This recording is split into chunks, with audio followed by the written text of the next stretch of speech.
Hello students, આજે આપણે પ્રકરણના સ્વાધ્યાય એટલે કે એક્સરસાઇઝ નંબર 2 કરીશું. એનો ફર્સ્ટ ક્વેશ્ચન છે. બે વિધેય તમને આપેલા છે. એક વિધેય એફ આપ્યું છે અને એક બીજું વિધેય જી આપ્યું છે. એફએક્સ આ રીતે ડિફાઇન થાય છે, મતલબ કે એફએક્સ આ રીતે અસ્તિત્વ ધરાવે છે કે 0 થી 3 ની વચ્ચે એક્સ હોય તો એક્સ સ્ક્વેર આવે એફએક્સ, અને 3 થી 10 ની વચ્ચે એફએક્સ હોય તો એક્સ હોય તો એફએક્સ બરાબર 3x આવે. જીએક્સ આ રીતે અસ્તિત્વ ધરાવે છે. જો એક્સ 0 થી 2 ની વચ્ચે હોય તો જીએક્સ એક્સ સ્ક્વેર આવે, અને એક્સ જો 2 થી 10 ની વચ્ચે હોય તો 3x આવે. તમારે ચેક કરવાનું છે કે આ બંનેમાંથી કયું વિધેય છે અને કયું વિધેય નથી. બેઝિકલી એ લોકોએ કહી દીધું છે કે એફ વિધેય છે પણ જી વિધેય નથી. હવે વિધેય હોવા માટે આપણે એકદમ સિમ્પલ વસ્તુ ફરીથી સમજી લઈએ ફટાફટ. ધારો કે અહીંયા એ બી સી અને અહીંયા ડી ઈ એફ છે, બરાબર. જો વિધેય હોય તો દરેકનો એક અને માત્ર એક પ્રતિબિંબ હશે, બરાબર. લાઈક આ હોઈ શકે, ક્લિયર છે. પણ જો આવું આવી જાય લાઈક અહીંયા એ બી છે અને અહીંયા સી ડી છે, તો એની પણ સી ઇમેજ અને એની પણ ડી ઇમેજ, તો આ વિધેય નથી. એટલે આપણે શું જોવાનું કે જે કંઈ બી ક્રમયુગ જોડ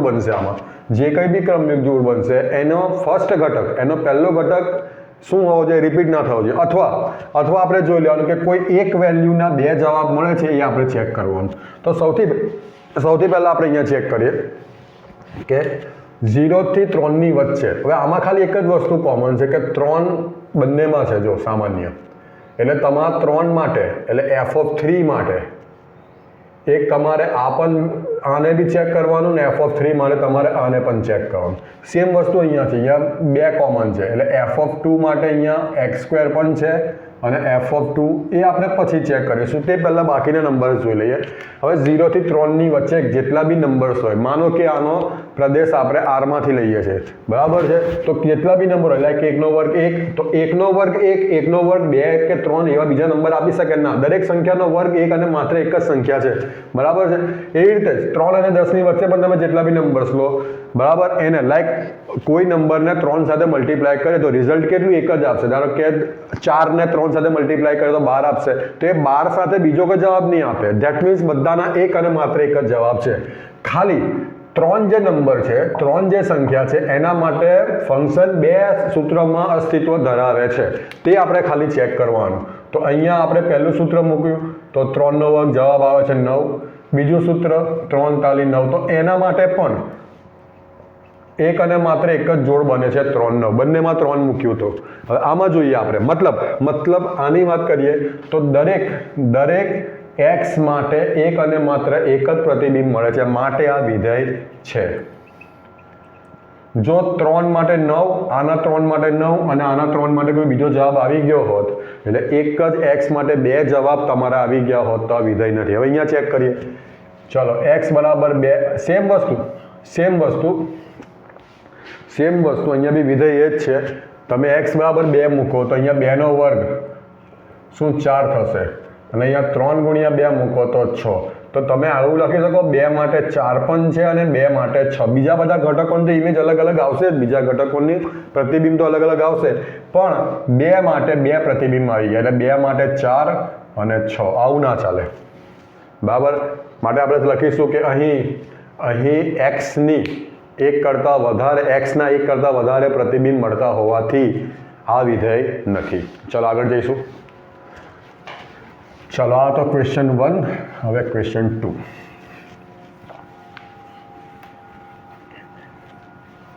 ક્વેશ્ચન 2 શું કહે છે? fx equal two x square છે. બહુ જ ઇઝી ક્વેશ્ચન છે. fx ઇક્વલ ટુ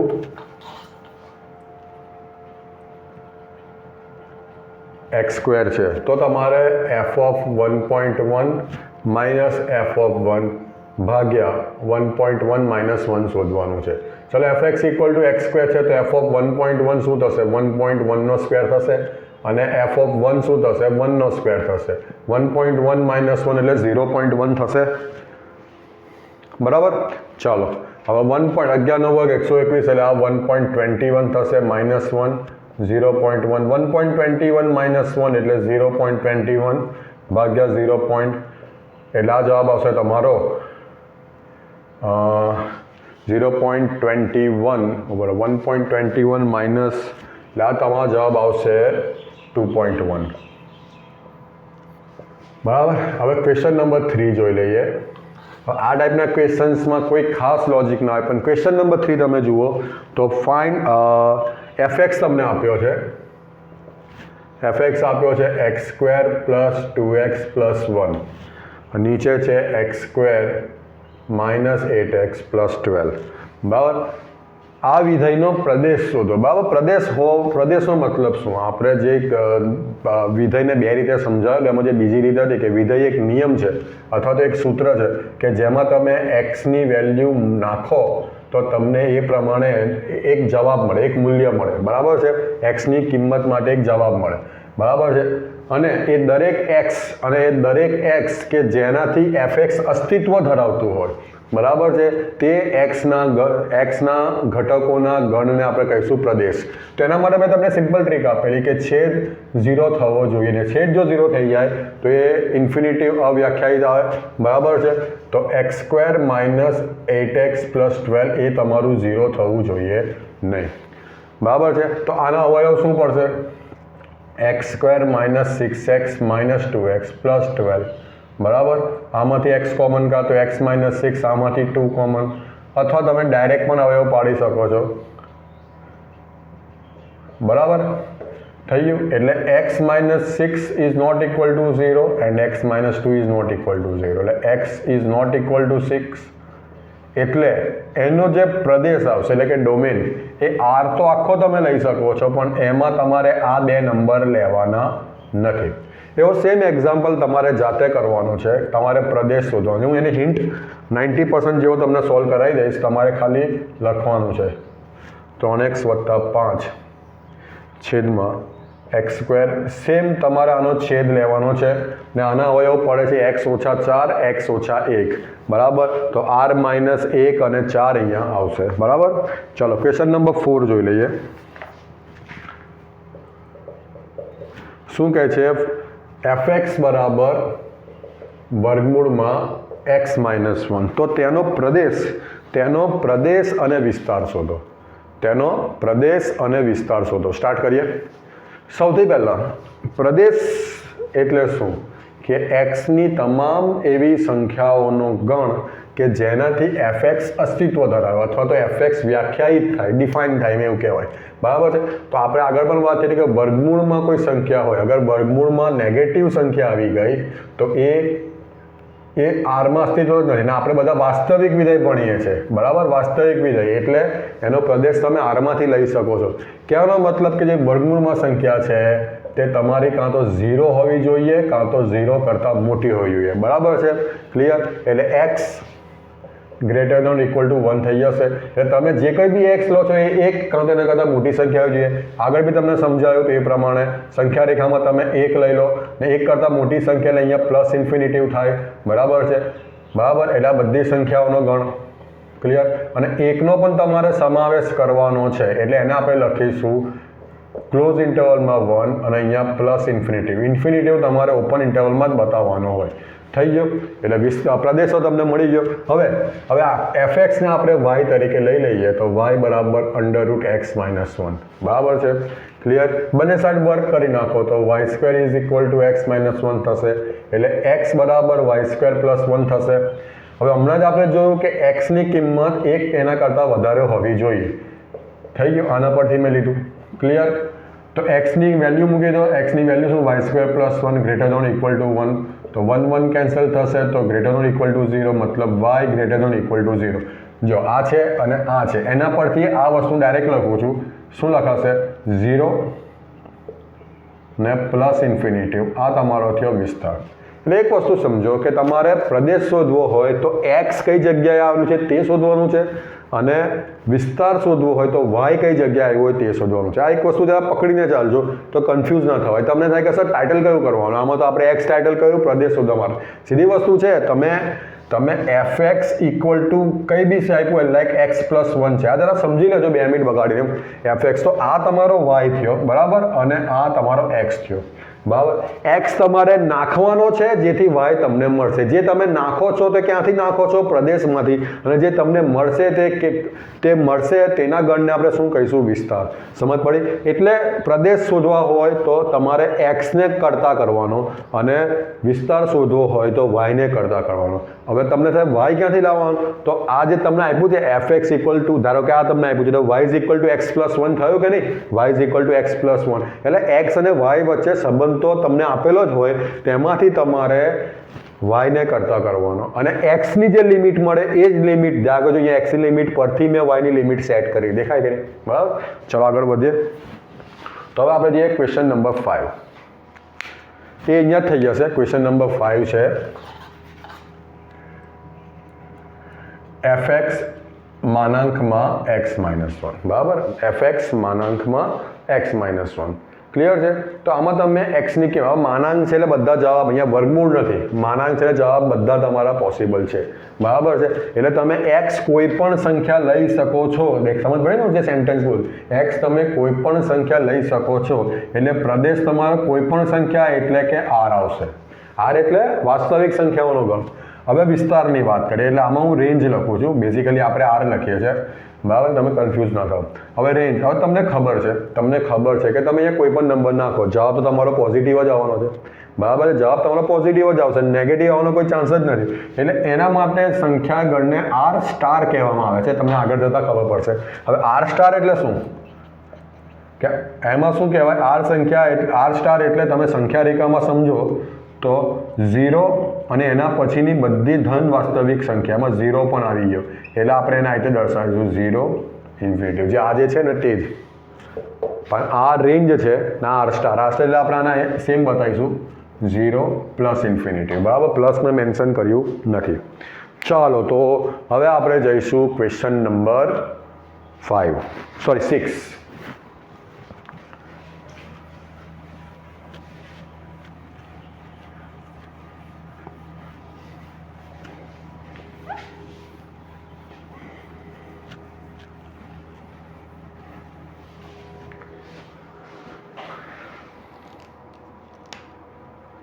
ચલો ક્વેશ્ચન નંબર 6 શું કહે છે?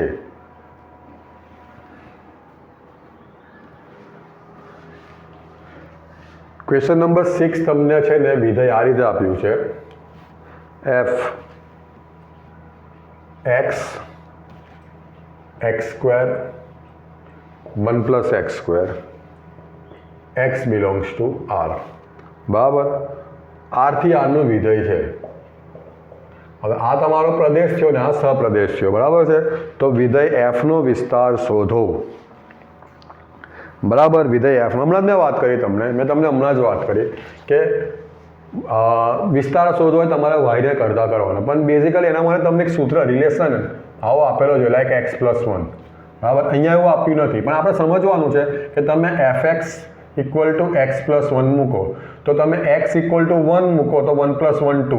તો આ તમે એક્સ મૂક્યું ને આ તમને એફ એક્સ મળે છે. સમજ પડી કે નહીં? તો આ વસ્તુ એ જ છે. જુઓ અહીંયા એક્સ છે ને આ તમને એફ એક્સ મળે છે. એટલે એફ એક્સ ઇક્વલ ટુ તમને ઇનડાયરેક્ટલી આપેલું છે x square by 1 plus x square. જે તમારી શરૂઆતની મેઇન ચાવી હતી તે તમને મળી ગઈ છે. હવે તમે આરામથી એક્ઝામ્પલ કરી શકો. ચલો એફ એક્સ ઇક્વલ તમે લઈ લો વાય. એફ એક્સ ઇક્વલ લઈ લો વાય. ક્લિયર? તો y plus x square y is equal to x square. તો y is equal to x square minus x square y. બરાબર. આમાંથી એક્સ સ્ક્વેર કોમન કાઢી લો તો 1 માઇનસ વાય. બરાબર. તો એક્સ સ્ક્વેર શું થશે? Y by 1 minus Y. તો એક્સ શું થશે? અંડર રૂટમાં વાય બાય 1 માઇનસ વાય થાય. બરાબર છે? એક્સ શું થશે? અંડર રૂટમાં વાય બાય 1 માઇનસ. હવે રૂટમાં કોઈ પણ સંખ્યા આવે, સમજો કે રૂટમાં સંખ્યા આવી. બરાબર. આપણે વાસ્તવિક સંખ્યાઓની વાત કરીએ છીએ તો એ સંખ્યા તમારી 0 કે 0 કરતાં મોટી હોવી જોઈએ. કહેવાનો મતલબ કે એ સંખ્યા કાં તો 0 હોવી જોઈએ કાં તો 0 કરતાં મોટી હોવી જોઈએ. તો અહીંયા એ જ વસ્તુ છે તો એ પ્રમાણે આપણે બે ભાગ પાડી દઈએ. એક ભાગ કે આ સંખ્યા તમારી 0 કરતાં મોટી હોવી જોઈએ, સોરી 0 હોવી જોઈએ, પહેલો ભાગ. બરાબર. અને બીજો ભાગ કે 0 કરતાં મોટી હોવી જોઈએ. બરાબર છે? ક્લિયર? આ જરા યાદ રાખજો. હવે આમાં આપણે વધારે તર્ક ના વાપરીએ, આની વાત કરીએ તો સીધી વસ્તુ છે કે આમાં તમે y બરાબર 0 મૂકી દેશો તો ઓટોમેટિક જ તમારો જવાબ 0 થશે. એટલે એક વસ્તુ તો આપણને મળી કે વિસ્તારનો એક ઘટક તો મળ્યો કે એ 0 છે, બરાબર. હવે બીજી વાત કરીએ. હવે તમારી પાસે કોઈ સંખ્યા ધારો a by b greater than 0 છે, તો એની કઈ બે શક્યતા છે? કાં તો a ગ્રેટર દેન 0 અને b ગ્રેટર દેન 0 હશે, કાં તો a less than 0 b less than 0 બંને સાથે હશે. લાઈક +6 બાય +3 અને -6 બાય -3, તો બંનેમાં જવાબ +2 જ આવે છે. સમજ પડી? એટલે એની બે શક્યતા પાછી કઈ થઈ? એની બે શક્યતા પાછી કઈ થઈ કે y ગ્રેટર દેન 0, બરાબર. અહીંયા આપણે જરા ડિટેલમાં લખીએ, y ગ્રેટર દેન 0 અને 1 માઇનસ y ગ્રેટર દેન 0. આની શક્યતા y લેસ દેન 0 અને 1 માઇનસ y લેસ દેન 0, બરાબર છે. ચલો, આ તો y ગ્રેટર દેન 0 છે, આ થઈ ગયું 1, સોરી y આ સાઈડ જશે એટલે પ્લસ થશે, એટલે y લેસ દેન 1 થઈ ગયું, બરાબર છે. y લેસ દેન 1 થઈ ગયું. હવે આમાં y 0 અને 1 સેટ લખી દો, y 0 અને 1. હવે 0 માટે સાઇન કઈ છે? આ છે y મોટો છે એટલે આ થઈ ગયું. 1 માટે સાઇન શું છે? y નાનો છે એટલે આ થઈ ગયું, બરાબર. આપેલી સાઈડ ચેક કરો. ચાલો, y લેસ દેન 0 તો છે જ 1 y માઇનસ y પેલી સાઈડ છે તો y ગ્રેટર દેન 1, બરાબર. તો આમાં શું? y less than 0, y less than 0 number લાઈનમાં તમે ડ્રો કરો તો આ 0 અને આ 1, બરાબર. y લેસ દેન 0 એટલે આ સાઈડ ભાગ થયો, બરાબર, અને y ગ્રેટર દેન 1 એટલે આ ભાગ. તો બંનેનો સંયોગ તો થતો જ નથી, બંને ભેગા તો થતા ને. આ તમારું શું થાય છે? 0 less than y less than 1, તો આ 0 અને 1 y વચ્ચે છે તમારો, 0 less than y less than 1, બરાબર. અને સાથે સાથે y ઇક્વલ ટુ 0 બી આમાં આપણે સેટ કરી દઈએ તો તમારો વિસ્તાર શું થશે? વિસ્તાર શું થશે તમારો? 0 તો છે જ, y ઇક્વલ ટુ 0. તો આપણે એટલે આ તો શક્ય છે નહીં, આપણે ચોકડી મારી દઈએ, આખા ભાગને ચોકડી મારી, આ શક્ય નથી. તો આનો વિસ્તાર શું થશે? 0 1 0 ને સમાવેશ લઈ લેવાનો છે, બરાબર. ક્લિયર? એટલે y ઇક્વલ ટુ 0 ના કારણે આ ભાગ તમારો આવો થઈ જશે, 0 less not equal to y, that means 1 ને લેવાનો નથી. નંબર લાઈનમાં જોઈએ તો 0 ને લેવાનો છે, 1 ને લેવાનો નથી, બરાબર. એટલે 0 સાઈડ ક્લોઝ ઇન્ટરવલ આવશે, 1 સાઈડ ઓપન ઇન્ટરવલ આવશે. તો આ હતો તમારો ક્વેશ્ચન નંબર 6. આ તમારી થઈ ગઈ રેન્જ એટલે કે વિસ્તાર.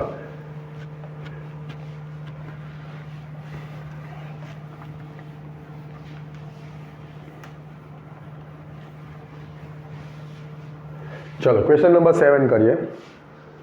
શું કહે છે ક્વેશ્ચન નંબર 7?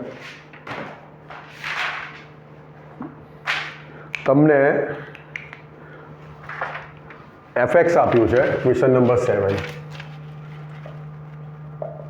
તમને fx આપ્યું છે x+1 અને gx તમને આપ્યું છે 2x - 3, બરાબર. અને બંને વિધેય r થી r પરના છે, બંને વિધેય r થી r પરના છે, બરાબર. તો તમારે f+g શોધવાનું છે, f - g અને f. હવે જો એક વસ્તુ સમજી લેવું, આથી તમારે બે વિધેયોનો સરવાળો, બે વિધેયની બાદબાકી, બે વિધેયનું ભાગાકાર કે ગુણાકાર તમારે જો એપ્લાય કરવું હોય, જો તમારે વાપરવું હોય તો બંને વિધેયના પ્રદેશ અને સહપ્રદેશ સરખા હોવા જોઈએ. આ વસ્તુ સમજી લેજો.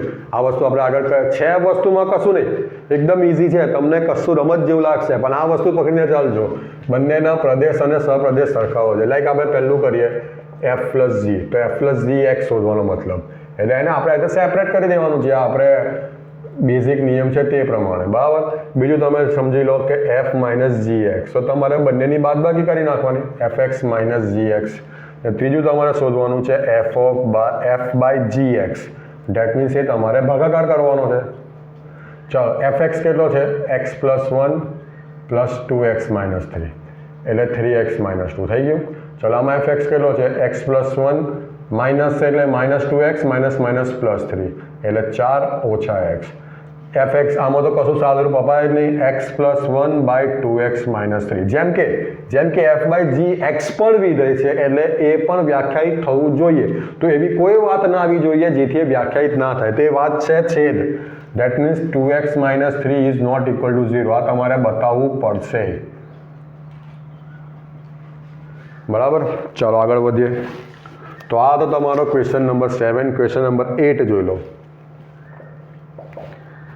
વિધેય આપ્યું છે, એના અમુક ક્રમયુગ જોડ ઘટકો આપેલા છે.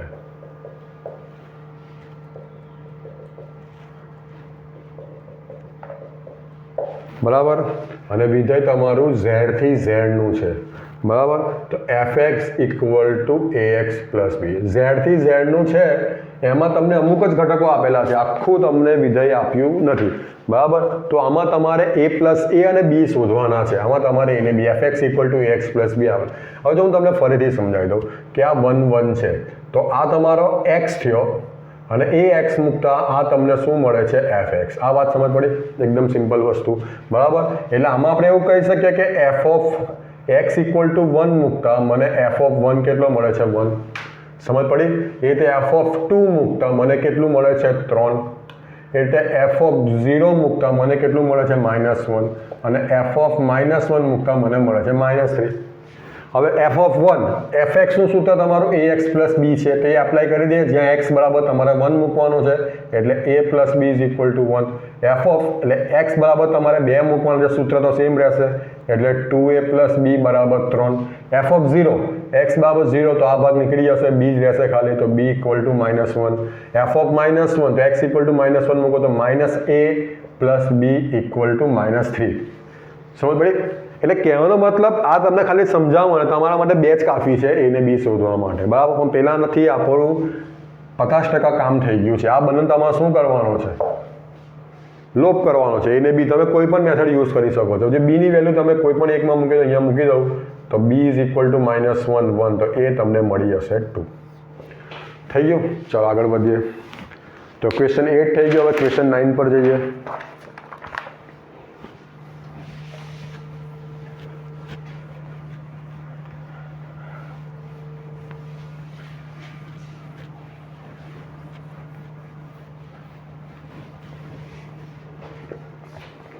ઓલરાઈટ, ક્વેશ્ચન 9 શું કહે છે? ચાલો,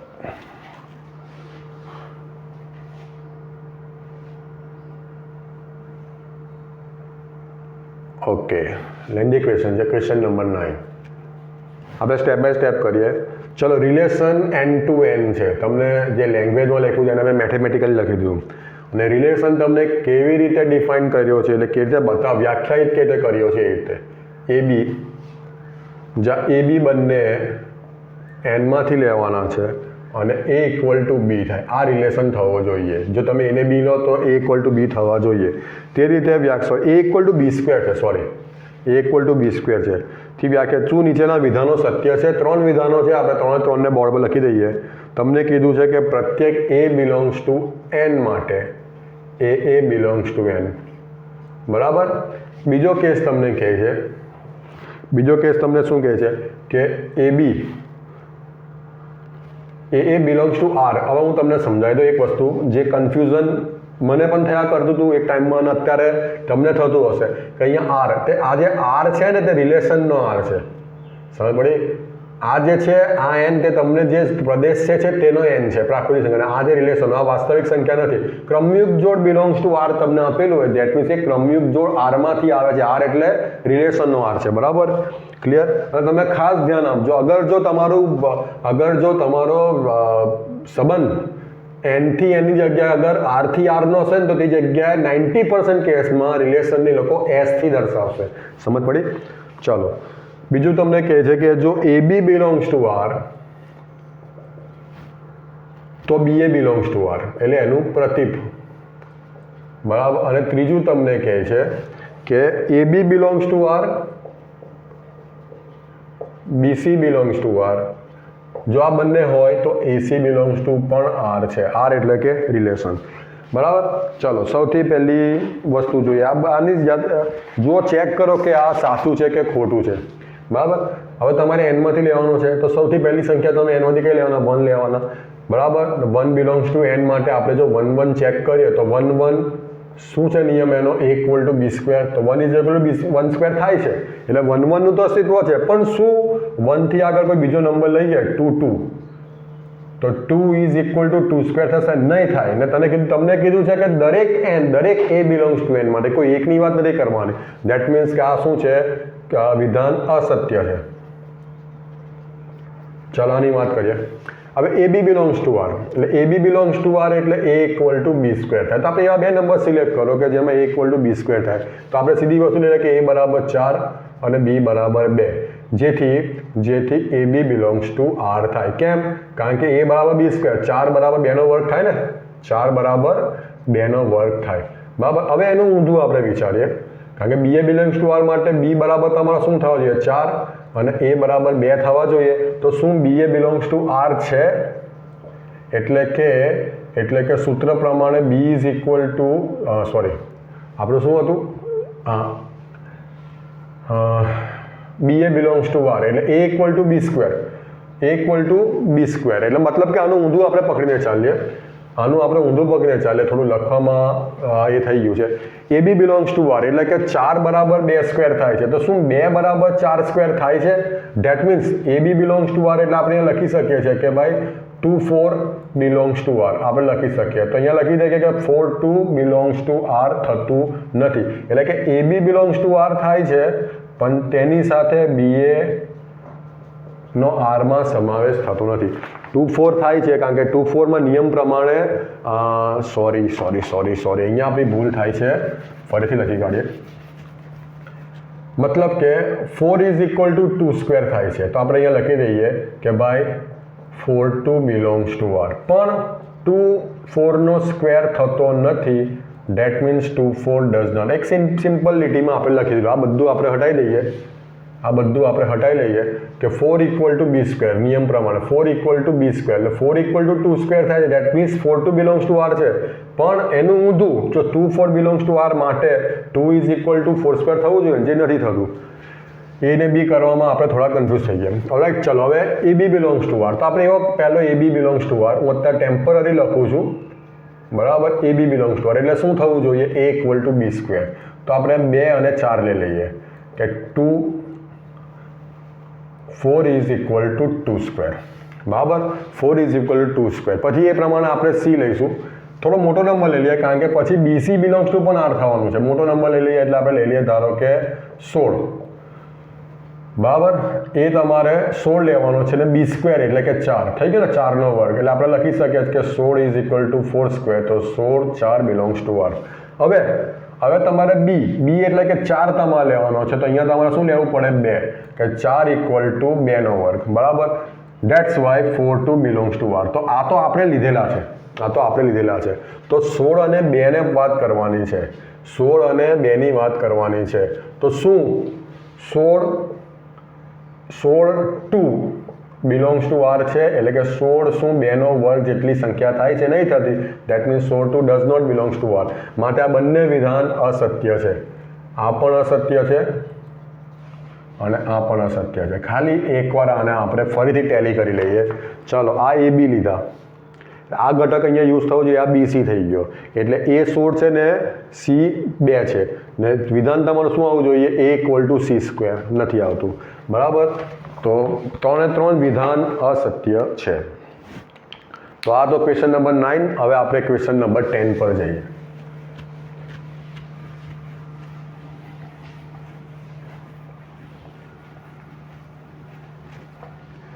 ઓલરાઈટ, ક્વેશ્ચન નંબર 10 શું કહે છે તે જોઈ લઈએ.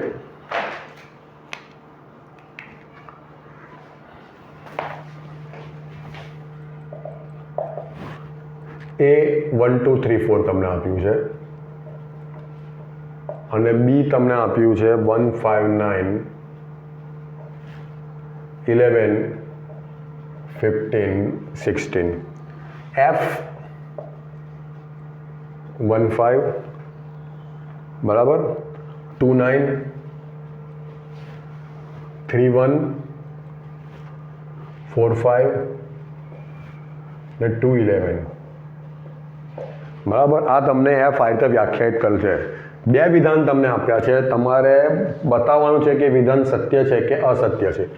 યથાર્થતા ચકાસો. મતલબ પહેલું તમને કહે છે કે શું એફ એ થી બી પરનો સંબંધ છે? સંબંધ પહેલા માટે રિલેશનની વાત કરી છે. બંને ક્વેશ્ચન આપણે વાંચી લઈએ.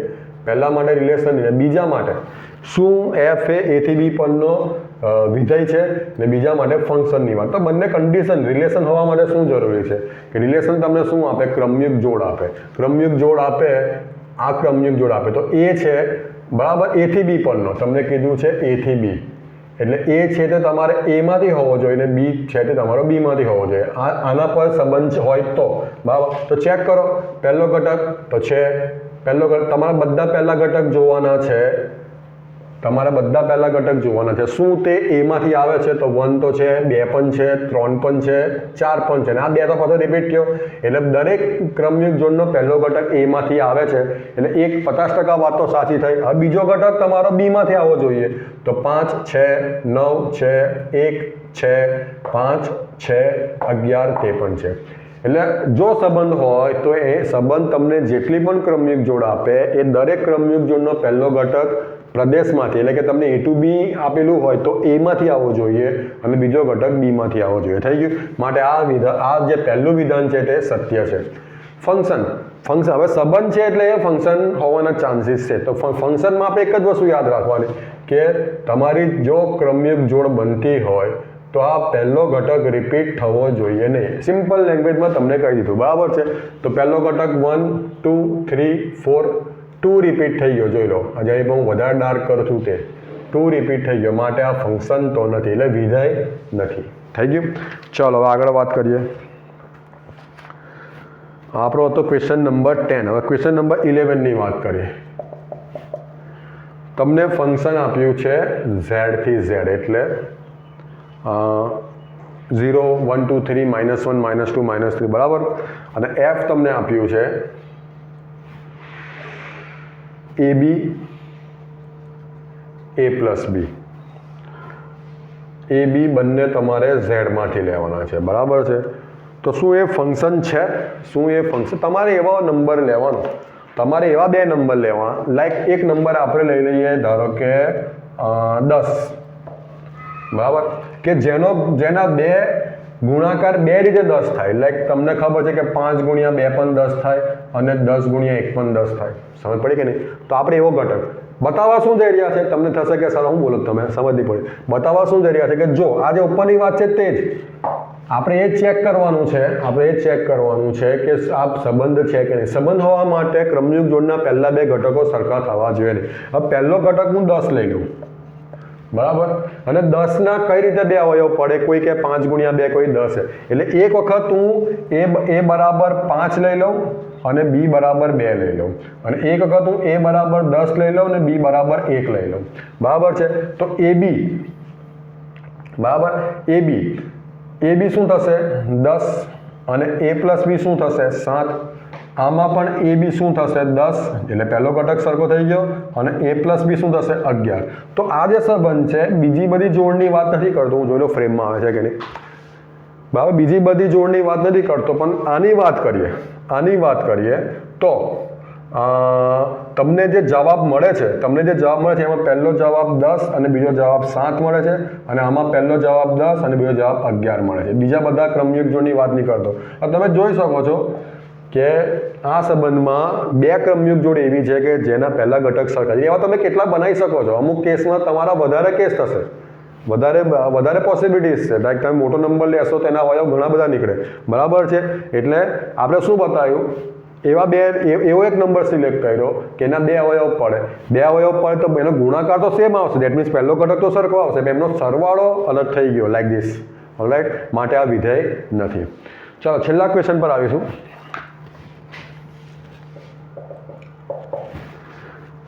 એ 9 10 11 12 અને 13 એફ એ થી એન પરનું વિધેય છે બરાબર છે. ક્લિયર? અને એફએન તમને કીધું છે કે એનનો મહત્તમ અવિભાજ્ય સંખ્યા, એનની મહત્તમ અવિભાજ્ય સંખ્યા કઈ કઈ અવિભાજ્ય સંખ્યા છે? 2 3 5 7 11 13 બરાબર. તો મતલબ શું કહેવા માંગે? લાઈક તમે n બરાબર 9 લો, તો તમારે 9ના અવયવ પાડવાના છે. એક આપણે મોટો નંબર લઈ લઈએ, ધારો કે આપણે મોટો નંબર લઈ લઈએ, આમાંથી જ લઈ લઈએ 12, બરાબર. તો તમે 12ના અવયવ પાડો તો 2, 6, 2, 3, 3. તો આ બધા અવિભાજ્ય સંખ્યા જ છે, પણ આમાં મોટી અવિભાજ્ય સંખ્યા કઈ છે? 3. હવે સમજ પડી તમને? એટલે 9, તો 9ના અવયવ 3, 3. હવે આમાં તો 3 જ છે, એટલે તમે 9 મૂકો તો જવાબ મળશે 3, બરાબર. તમે 9 મૂકશો તો જવાબ શું મળશે? 3. પછી 10 તમે લેશો, 10ના બે અવયવ કયા છે? 2 અને 5. એટલે આમાં શું મળશે? 10 મૂકશો તો 5 મળશે. 11 પોતે જ અવિભાજ્ય સંખ્યા છે. 12 તો હમણાં જ જોયું આપણે, શું મળશે? 3. 13 પોતે જ અવિભાજ્ય સંખ્યા છે. થઈ ગયો. તો હવે તમને કીધું છે વિસ્તાર. તમને શું કીધું છે? વિસ્તાર એટલે કે રેન્જ. તો શું મળશે? 3, 5, 11. 3 તો રિપીટ થઈ ગયો, 3, 5, 11 અને 13, બરાબર. ક્લિયર? તો હા, તો તમારું એક્સરસાઇઝ ફરીથી હું ક્વેશ્ચન સમજાવી દઉં. ફરીથી આ છેલ્લો ક્વેશ્ચન ફરીથી, કે તમને કોઈ ગણ અહીંયા આપ્યો છે અને જે વિધેય છે તમારું A થી N પરનું છે, એટલે જે રેન્જ આવશે તે Nમાંથી આવી જોઈએ, બરાબર છે. તો સંબંધ કંઈક આ રીતે છે કે Fn તમે N જે પણ લો તો Nની મહત્તમ અવિભાજ્ય સંખ્યા, એટલે તમે એના અવયવ પાડો, એમાં જે મહત્તમ અવિભાજ્ય નંબર હોય, અવિભાજ્ય સંખ્યા તે, લાઈક તમને આમાં સમજાયું 12, તો 12માં બે નંબર મળે છે, 2 અને 3. એમાં મહત્તમ કોણ છે? 3. 9માં તો એક જ છે એટલે 3. 10માં 2 ગુણ્યા 5 થાય, આપણે કરી દઈએ, એટલે 2, 5, 5. તો મહત્તમ કોણ થયું? 5 થયું ને. એટલે 11 તો પોતે જ અવિભાજ્ય સંખ્યા છે, 12ના આપણે બતાવ્યા, અને 13 પોતે. વિસ્તાર એટલે ક્રમયુક્ત જોડનો બીજો ઘટક. ક્રમયુક્ત જોડમાં 2 ઘટકો પૈકી બીજો ઘટક. તો આ હતી તમારી એક્સરસાઇઝ 2. આગળ આપણે ત્રિકોણમિતીય વિધેય કરીશું. Thank you.